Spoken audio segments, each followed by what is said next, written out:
there are many factors that can come into play when looking at the possibility of having a multiple pregnancy.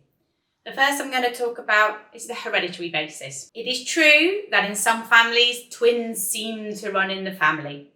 Although we don't know the exact genetic basis of why twins occur, there does seem to be a genetic predisposition, especially in the case of fraternal twins. So if you have twins in your family, it may be that you might have them too.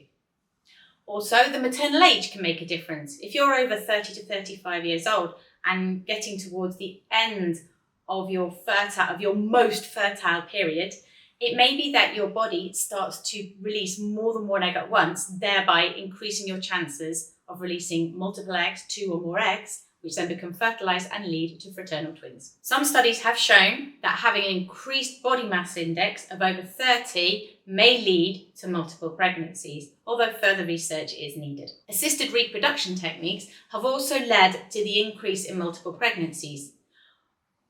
Many times, more than one embryo is transferred into the uterus to increase the chances of implantation. And if more than one of these embryo implants, it will lead to a multiple pregnancy.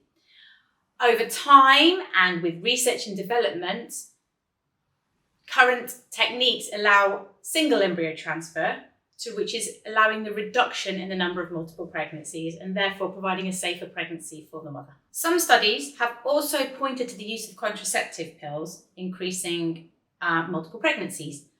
When the contraceptive pill is stopped, it may be there's a bounce back effect where the body goes into multiple ovulation, but again, more research is needed to thoroughly understand this subject.